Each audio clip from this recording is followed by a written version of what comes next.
Un objetivo. Un camino.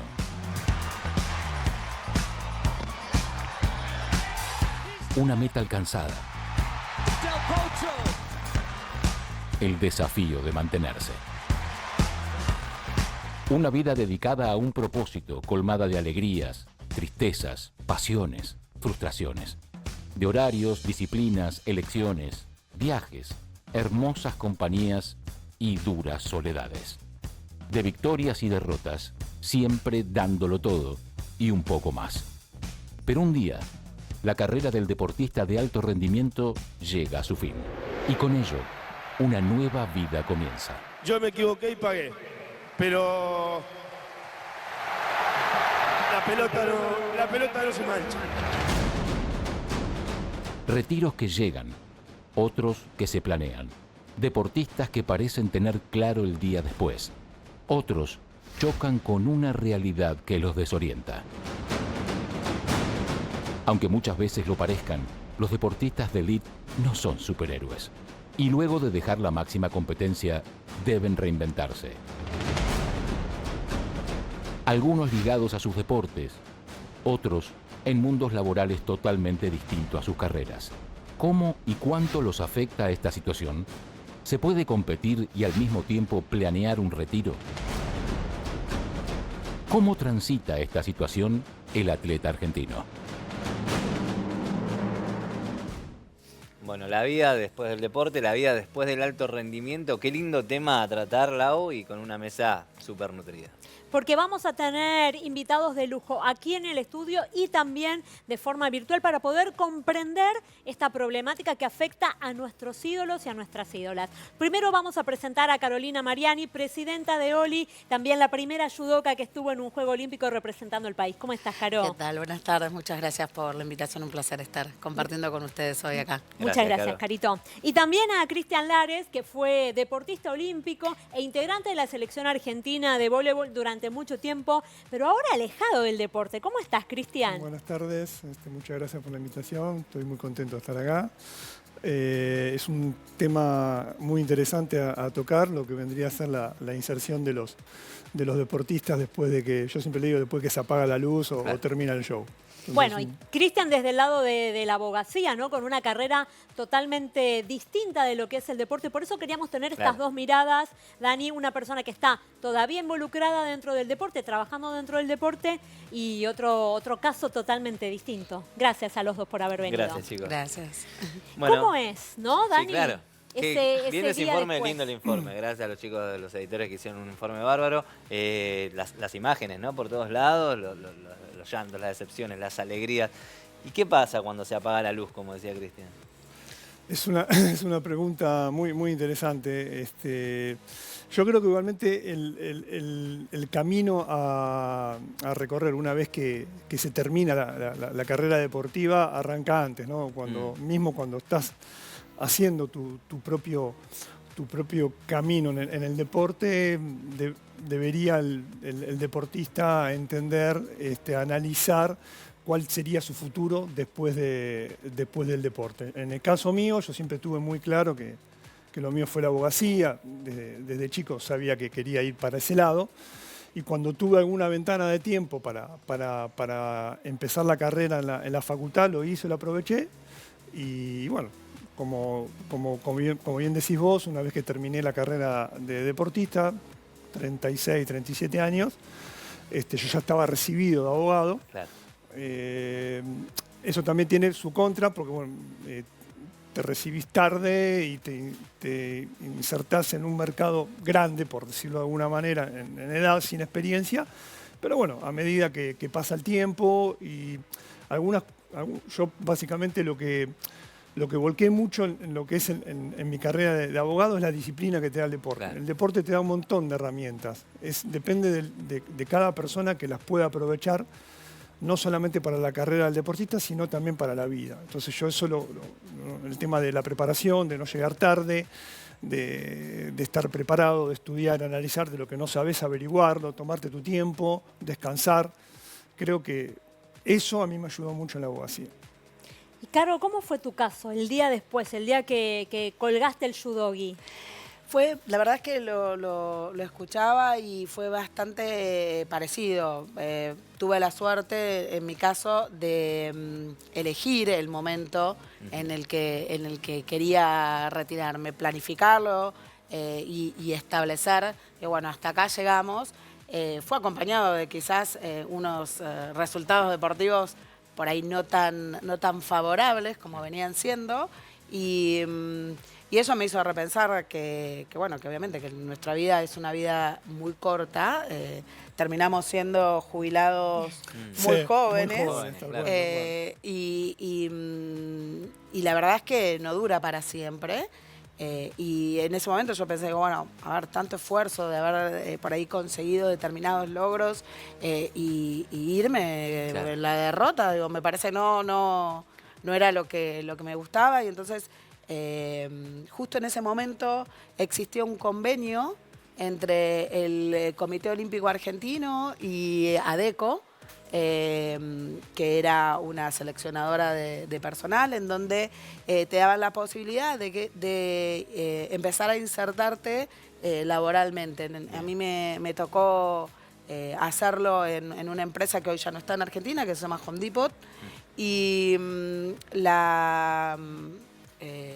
lo distinto que tenía en relación a otros sponsors que por ahí uno podía llegar a tener era que te brindaban la posibilidad de vos seguir compitiendo e ir en un formato part-time a los locales de la empresa. Entonces, yo como estaba ya con esto en la cabeza, dije, bueno, dale, probemos. Claro. A ver, nada que ver, yo estaba estudiando bioquímica, no tenía nada que ver con la construcción. Home Depot es una empresa que se dedica a eso, pero ante esta incertidumbre de decir, bueno, ¿y el día después qué? Y la verdad que tampoco tenía el tiempo como para afrontar un trabajo de 8 horas, regular, de lunes a viernes, sin flexibilidad. Decidí aceptarlo y ahí empezó una carrera que dentro de lo laboral me permitió desarrollarme durante 17 años, claro. Empezar en un part-time y terminar siendo gerente de un local, una empresa que apostó en ese momento a este tipo de convenios que es sumamente enriquecedor para las dos partes, porque te da a vos un poco este expertise que no tenemos y ellos aprovechan toda la parte positiva que tenía el deporte. Algo parecido hablábamos hoy, como el caso de Seba Firpo. Exactamente. Bajo ese mismo convenio entró en otra empresa multinacional. Una bebida muy importante. Exactamente. Hoy hizo su carrera y hoy está en Estados Unidos. ¿Y hay algún porcentaje o más o menos una estadística, Caro, vos que también trabajás y llevas adelante el tema de Oli Argentina, lo vamos a estar charlando como lo hablamos la vez pasada, de cuántos deportistas pueden planificar o planifican su retiro? No hay un porcentaje en números, pero sí hay una realidad tangible que quizás no todos tienen el apoyo o la posibilidad, entorno, el contexto que le permita desarrollarse. Yo decía, quizás uno tiene a veces la suerte de que el contexto lo acompañe, claro, o aprovechar esas posibilidades.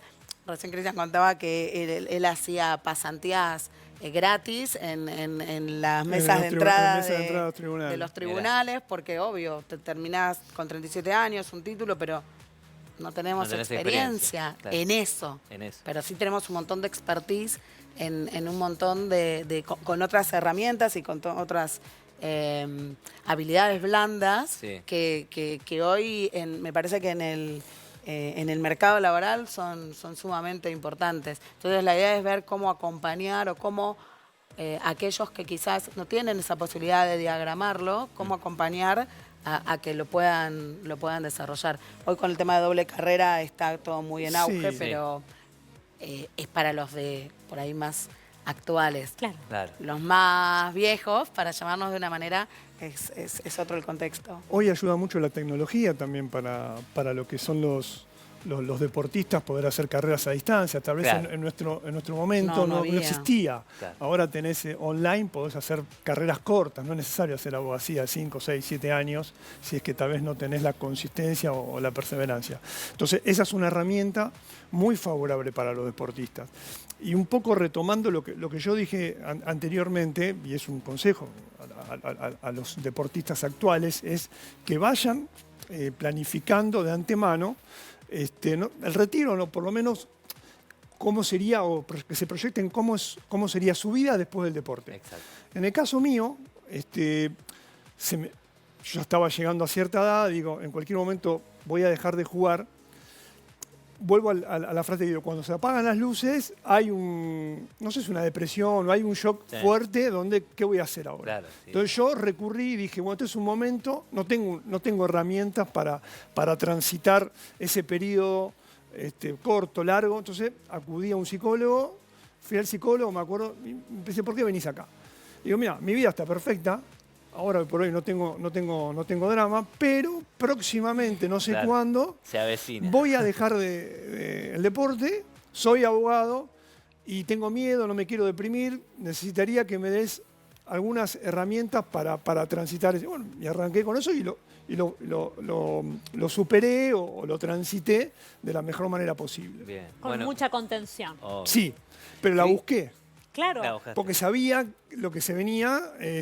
Tengo algunos amigos más grandes que han pasado por esa situación, se me acercaba mi situación, mi momento, Claro. entonces digo, bueno, ojo. Importante. con Importante ese tema. cómo te rodeas también. Cristian Caro, mira, vamos a escuchar un poquito al Chapu Nocioni, Andrés Nocioni, el argentino, que dentro de lo que estábamos hablando recién es una persona que también planificó y de hecho lo anunció antes, ¿no? Así que vamos a escuchar un poquito lo que decía en aquel momento antes de irse del Real Madrid. Sinceramente me voy muy tranquilo. Me voy con una paz y una tranquilidad, sabiendo que todavía quedan 2 meses y que todavía voy a seguir dando eso. No tengas ninguna duda, Pablo, ni el equipo, ni todos los que están acá, que voy a dar lo mejor. Así que realmente me he vaciado. Por eso mismo tomé la decisión, porque creo que el jugador que se siente vacío es mucho más fácil despedirse, ¿no? Porque se da cuenta de que ha dejado todo. Y esa es la realidad, y es lo que he hecho yo. La verdad que he dejado todo dentro de una cancha. Planificación del retiro, sentirse vacío, dejar todo dentro de una cancha, factores que llevaron a Nocioni a anunciar su retiro y a planificarlo. Sin embargo, no todos pueden llegar a hacerlo de esa forma y hablaba recién Cristian de la ayuda psicológica que tuvo al momento de tomar la decisión y de afrontarlo. Por eso, Dani, si te parece, vamos a tomar contacto con Ornella Trota, psicóloga deportiva, que también está conectada con nosotros para poder hablar de este tema. Ornella, gracias por este ratito con nosotros y bienvenida a Deporte B Central. Hola, gracias a ustedes por convocarme. Es un placer también poder estar en estos espacios para hablar de temas que para nosotros son tan importantes y que a veces se dejan un poco de lado, ¿no? Porque siempre por ahí se está hablando de los rendimientos y de cómo están y el día a día y poco se habla por ahí de lo que es el después, ¿no? Claro. Entonces para mí es muy importante que empiece a tomar más... se empiece a poner un poco más a la luz lo que puede generar el retiro deportivo, sobre todo en deportistas de alto rendimiento o de élite, que toda la vida se han dedicado a lo mismo, ¿no? Que es muy difícil, porque el deportista tiene un 24/7, ¿no? Vinculado al deporte. Entonces, cuando llega ese día después, es muy complejo si no lo pudo trabajar antes. ¿Y qué es lo que te pasa a vos, ¿no? Como psicóloga, cuando te convoca un deportista o una deportista, como hizo Cristian, de, mira, vengo porque sé que en breve me voy a retirar y no sé qué hacer con mi vida después de eso? ¿Cómo se empieza a dar herramientas para que puedan transitar ese momento?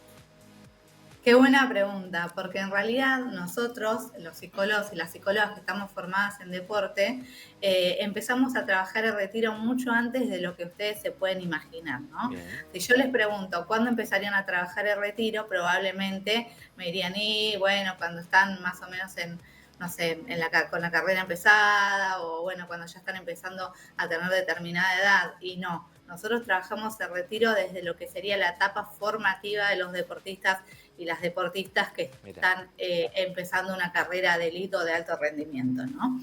Y es importantísimo porque nosotros el retiro lo trabajamos a través de la pregunta por el ¿y qué más?, ¿no? Ahí empezamos a introducir otros intereses, ¿no? A preguntar otros modos de vincularse con el deporte, otras cosas que les puede llegar a gustar, no sé, estudio, algún tipo de oficio, actividades que los distraigan, pero no solamente pensando en el retiro, si bien esa es la forma de trabajar el retiro, sino también pensando en que un deportista o una deportista, incluso de alto rendimiento, va a tener momentos en que si no tiene un algo más, no se va a poder sostener fácilmente. Por ejemplo, ¿qué pasa en el momento de una lesión, por ejemplo, de cruzados, ¿no? Sí. Estamos hablando de un mínimo de 6, 7, 8 meses fuera del deporte de alto rendimiento, más el tiempo que tratás después en volver al ritmo y al nivel que tenías. Entonces, si no tenés un algo más, ¿cómo te sostenés? ¿Cómo no caes en una depresión? ¿No? ¿Cómo no caes en una patología? Lo mismo pasa cuando por él te puede pasar de que no estás jugando, no estás compitiendo, no te elige el técnico. Bueno, hay un montón de variables que pueden pasar, que si una persona que se dedica pura y exclusivamente al deporte de alto rendimiento y de élite, que es con los deportistas con los que yo trabajo, es muy difícil que no entren en alguna cuestión más bien patológica, en una depresión, en cuestiones más complejas en relación a la salud mental. Así que en realidad el retiro lo empezamos a trabajar desde mucho antes, ¿no? Pero también celebramos cuando los deportistas se acercan y dicen, bueno, vengo porque se me está acercando el retiro y no tengo ni idea cómo encararlo, ¿no? O sea, los trabajamos en los dos momentos, tanto cuando vienen, que ya se están por retirar y que hay que ver, bueno, qué hacemos ahora con todo esto, pero si lo podemos trabajar desde antes, tratamos de trabajarlo desde antes. Bien, y hola Ornella, ¿cómo estás? Gracias por este ratito. Y te voy a dejar una pregunta, vamos a ir a ver la situación que también, a ver, si hablamos de un ícono del deporte argentino que tuvo muchísimas lesiones, podemos nombrar a varios, pero Juan Martín del Potro creo que ha marcado, ¿no? Un poquito esa historia. ¿Qué es lo que sucede cuando hay un retiro que se da de manera involuntaria, que se da repentino, por una lesión, por una afección de salud? Te lo dejo picando, vamos a escuchar a Del Potro y después retomamos.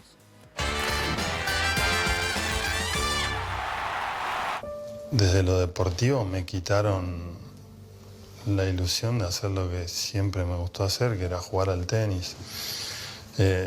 Y es, no sé, es muy difícil ya, o sea, tener que caretear todo 24 horas. Es muy complicado.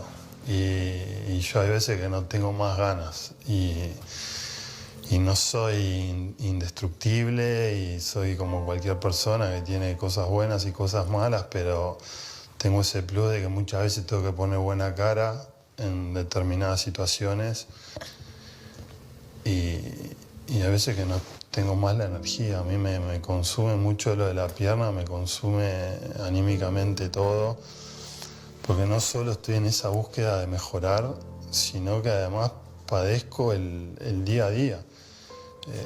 Yo me levanto y tomo entre 6 y 8 pastillas, entre un protector gástrico, un antiinflamatorio, un analgésico, uno para la inflamación, uno para la ansiedad.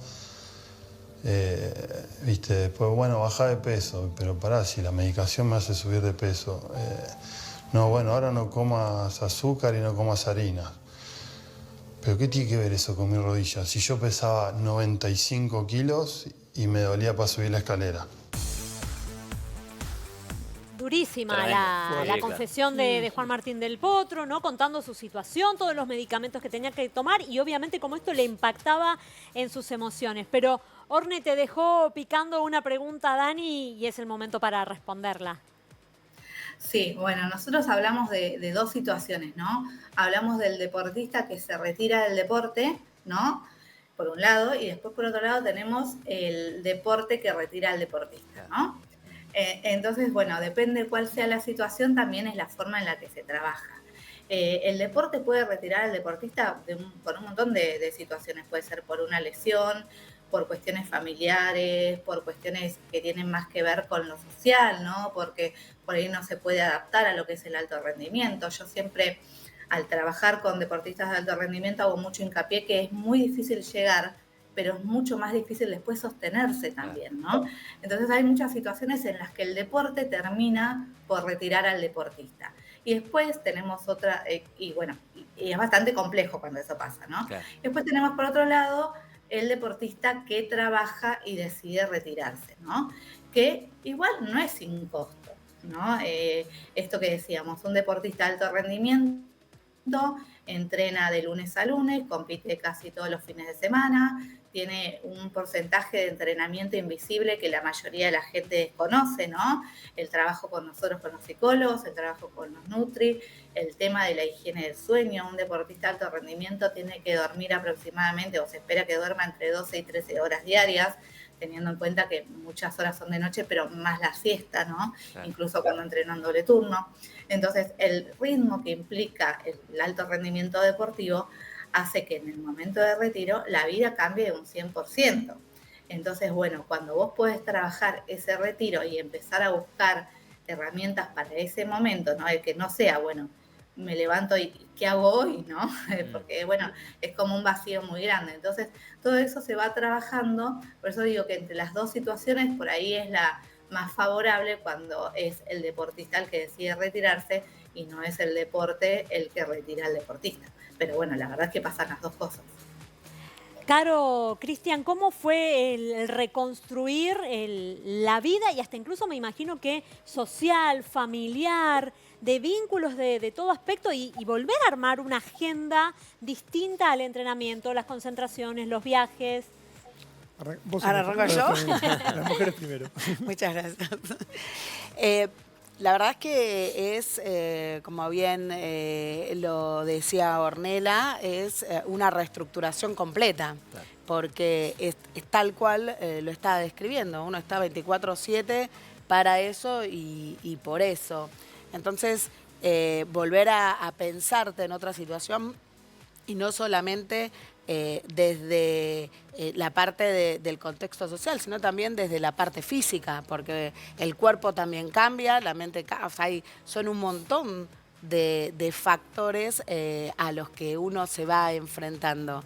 El cambio del físico, una cosa es estar 3 veces por día entrenando, 2 o 3 horas por día, todos los días, de lunes a lunes o de lunes a sábado, y el domingo igual alguna actividad hacías. Y otra cosa es pasar a decir, bueno, voy al gimnasio tal vez. Yo no podía dormir. Entonces, como que te queda un extra de energía que decís, ok, lo derivo para el estudio, en el caso de que yo coincido que es muy importante en el durante y en el post, el haber podido estudiar, aunque, por ejemplo, en mi caso yo había empezado a estudiar bioquímica y terminé con otra carrera que no tiene absolutamente nada que ver, pero eran los momentos que te ayudaba a desconectar, a que si las cosas no iban tan bien en esta parte, bueno, pero había aprobado un examen en la facultad, como que te van equilibrando. Pero es un cambio rotundo, con mucha, para mí, en mi caso fue con mucha contención, tuvo mucho que ver mi familia.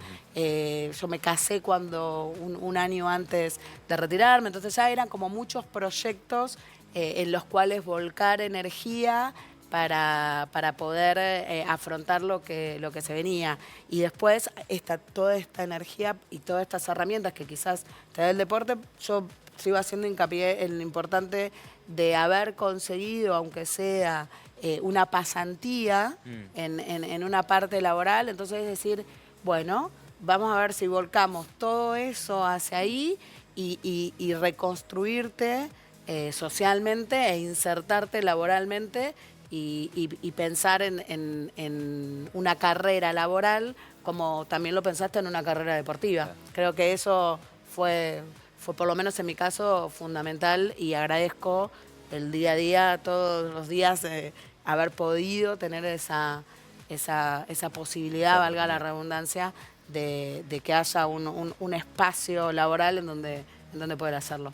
Vos, Cris, contabas que no podías dormir. Claro, eso es tremendo. Necesitabas gastar energía. No, los primeros 2 o 3 años era estar en el gimnasio 3 o 4 horas, no sé para qué, porque era una cuestión de Y después cualquier actividad física que me haga gastar energía y después poder dormir. Y retomando un poco lo que dijeron los dos videos del Chapu y del Potro, las dos cuestiones son totalmente distintas, ¿no? Cuando vos preparás tu retiro y cuando el deporte te retira. En el caso del Potro está más que claro que la transición o el después de ser deportista, cuando se interrumpe tu actividad deportiva por una lesión o por lo que sea, es mucho más difícil que si eventualmente lo venís trabajando ya desde hace un tiempo. Yo coincido con el Chapo, en mi caso, yo también me sentí vacío, llegué al escalón que yo ya he llegado, más de eso no podía llegar porque tenía los bolsillos vacíos, porque di mi 100%, con todos mis defectos y con todas mis virtudes. Y volviendo básicamente a lo que es el después del deporte, yo coincido con Caro, yo también estuve muy contenido de lo familiar, busqué asistencia profesional porque entendí que se venía un shock y lo tenía que transitar de lo mejor posible. Y bueno, después es un poco cuando vuelvo a lo que yo dije, donde los chicos más jóvenes tienen que empezar a los 20 y pico a entender o a proyectarse sobre una vida después del deporte. El estudio te da una puerta abierta más, no te asegura nada, porque una cosa es recibirte y otra cosa es insertarte en el mercado laboral, que son dos cosas totalmente distintas.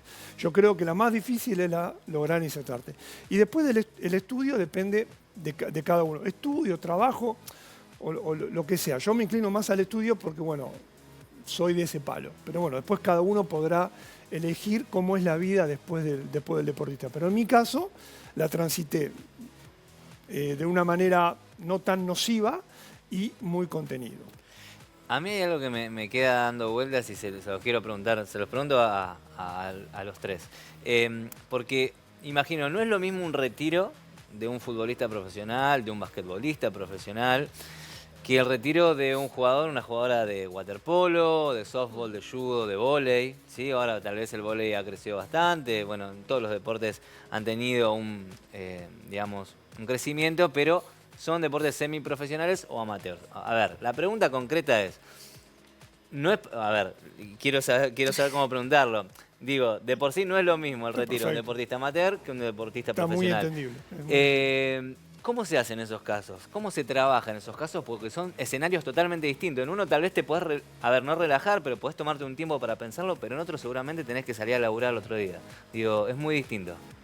Sí, justamente nosotros hablábamos de eso recién fuera de cámara y decíamos que es totalmente distinto, y viéndolo incluso a Juan Martín, ¿no?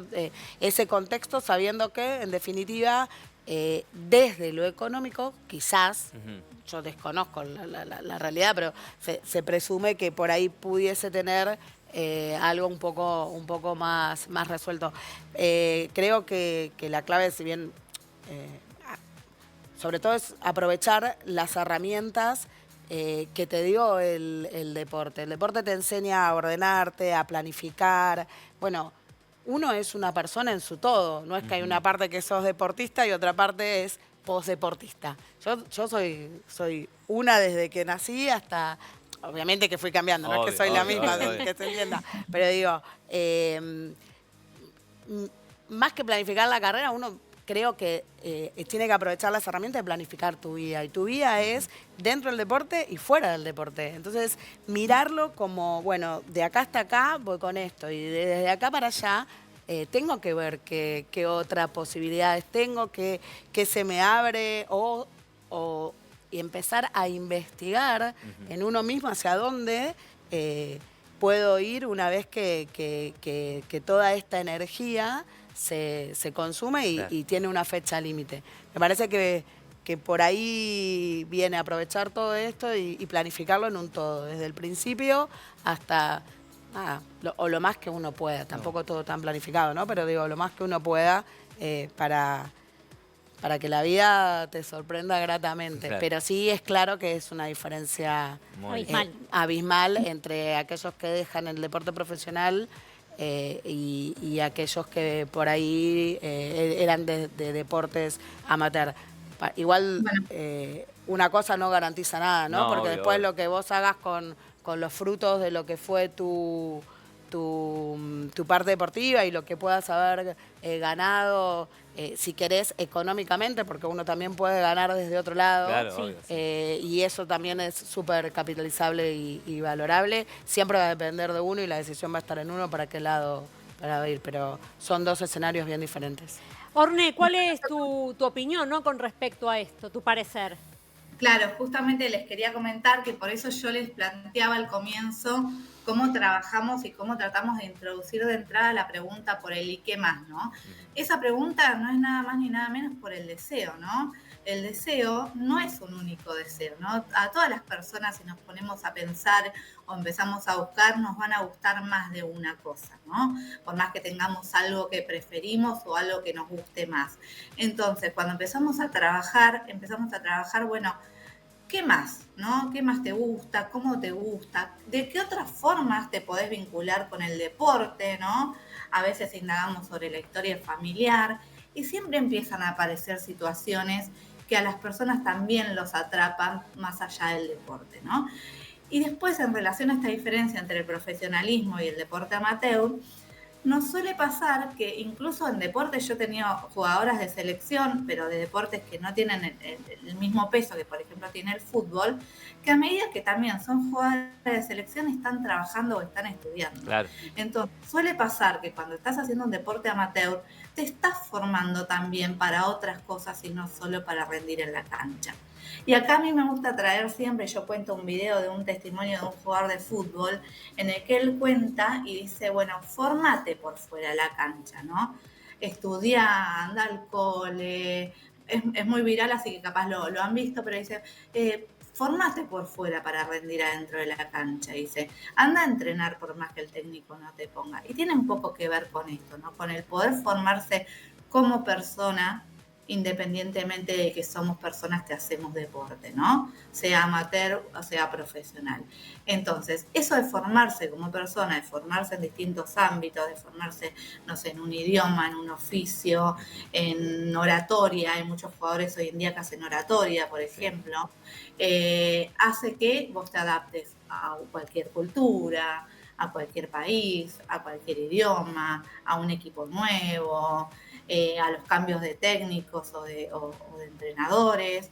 Entonces, bueno, tiene mucho que ver con esto, ¿no? Con el poder formarse, pero orientados desde el deseo, ¿no? El psicólogo especializado en deporte siempre va a buscar también un poco sobre el deseo más allá del deporte. Entonces, me parece que ahí está la clave desde nuestro lado, ¿no? Si quieren, vamos a compartir unas declaraciones del exfutbolista español David Villa sobre cuáles son sus prioridades una vez que dejó el fútbol. Yo siempre lo he dicho, que los primeros años que me retirara del fútbol iba a priorizar mi familia. Eso no quiere decir que esté todo el día en casa metido sin hacer nada, sino que me gusta aceptar las cosas en base a cosas de mi familia, ¿no? Las cosas que hacemos con el Division Group, tanto la agencia como sobre todo las academias de fútbol, todos los eventos que hago de embajador y todo esto, pues intento aceptar cosas en base al horario de mi familia, ¿no? Si me apetece hacer una cosa, pero hay un evento familiar, pues ya sea la gimnasia de mi hija o el fútbol de Luca o que mi mujer quiere irse de fin de semana a algún lado, pues doy prioridad a la familia, ¿no? Pero intento hacer cosas, ¿no? Es un mix entre estar en una vida familiar y el trabajo, en este caso todo con el Division Group, más las cosas que hago de embajador, pero siempre ajustándome mi propio horario para no perderme cosas importantes de la familia.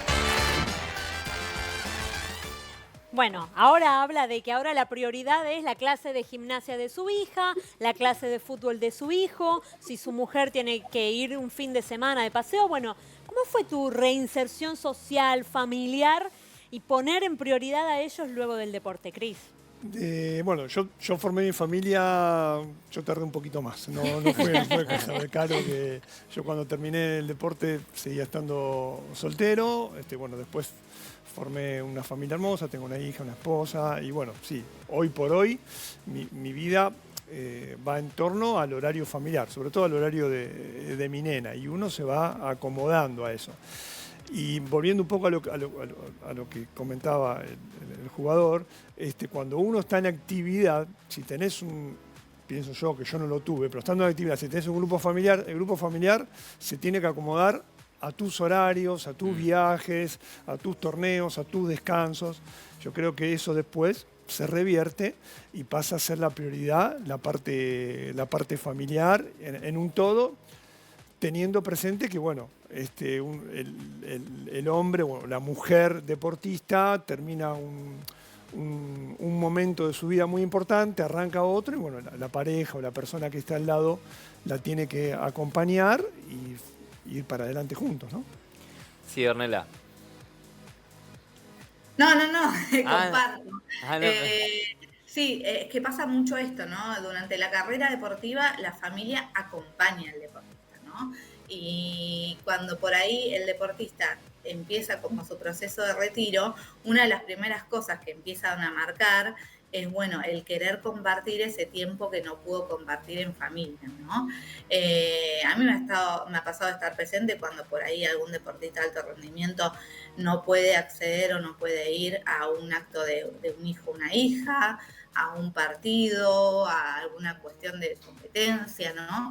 Y esto de que decía Del Potro, justamente esto de no somos robots, no somos superhéroes, ¿no? Tiene que ver con que en realidad esto también lo sienten, ¿no? Uno tiene mucho la idea ahí de, bueno, del deportista de alto rendimiento, que todo lo puede porque llegó ahí, y en realidad no, todo tiene su costo, no es sin padecimiento. Entonces, lo primero que de alguna manera empiezan a marcar o buscan las personas que se han dedicado al deporte de alto rendimiento es como empezar a compensar y a vivir un poco esto que de alguna manera se fueron perdiendo, ¿no? A mí me parece muy interesante, ya que estamos hablando de este tema, nombrar que hay un libro, ¿no? Que se llama, lo tengo acá incluso, y después de retiro qué, ¿no? Que es con un prólogo de Juan Pablo Sorín, y bueno, hay creo que son más de 100 testimonios de deportistas de alto rendimiento sobre cómo fueron trabajando el retiro, porque es muy interesante ver que también siempre está la subjetividad ahí en juego, ¿no? Entonces, si bien hay parámetros que se repiten, y esto de por ahí el querer compartir tiempo con la familia, estar más presente, el proyectar o crear proyectos nuevos independientemente a lo que fue lo deportivo, se pueden compartir esos patrones, después siempre va a haber algo desde lo subjetivo, claro, y que va a tener que ver con la propia historia y con cuestiones muy propias que van a estar en juego. Entonces, digo, está bueno esto de por ahí leer o acercarse a tantos testimonios distintos. Claro que sí. Caro, vos como presidenta de Oli, primero contanos qué es Oli y cuánta relación tenés también, ¿no?, con varios olímpicos que ya no forman parte de la actividad diaria. Bien, sí, bueno, Oli es la Asociación de Atletas Olímpicos Argentinos y la función primordial es generar redes entre estos deportistas que ya no están en actividad. Porque un poco de lo que hablábamos, ¿no? Cuando uno está y las luces están prendidas, hay un montón de instituciones que están rodeando al deportista. Puede ser la Secretaría de Deportes, puede ser el Comité Olímpico Argentino, a través de su comisión de atletas, puede ser también los municipios, distintas entidades que nuclean y rodean a los deportistas en actividad. Pero ¿qué pasa cuando se apagan las luces, después de un tiempo prudencial en donde estos deportistas dieron, o estos atletas o exatletas dieron un montón de su tiempo, de su vida en representar al país, obviamente que por elección y todos lo entendemos, pero que muchas veces se alejan del deporte por distintas maneras y se pierde esa conexión, ese sentido de pertenencia. Entonces, un poco la función primordial de Oli es contener y renuclearlos. Bien. Y reconocerlos en todo esto que fuimos. Reconocer de que, si bien la etapa competitiva terminó, existe ese dar de vuelta a la sociedad, que hay un montón de posibilidades en donde pueden ser útiles cada uno de ellos y de ellas. Entonces, un poco la función de Oli es esa: conectar y dar reconocimiento a aquellos que tanto le dieron al deporte y al país. Y que estuvieron en Juegos Olímpicos. Y que estuvieron, principalmente los que son deportistas olímpicos. Claro. Nosotros, el lema de Oli es una vez olímpico, siempre olímpico. Claro. Ese es el lema, más allá de la edad, más allá del tiempo, más allá de que haya sido Oli en 1972 o ahora son más actuales, pero siempre es tratar de tener ese fuego y esa llama olímpica encendida y presente para todas las etapas de la vida. Bien, excelente. Bueno, hace una mesa espectacular, nos quedaríamos hasta las 6 de la tarde hablando, pero bueno, tenemos que entregar. Ornella, a la distancia, gracias por este rato y por toda la claridad que nos diste. Un abrazo grande. Muchas gracias.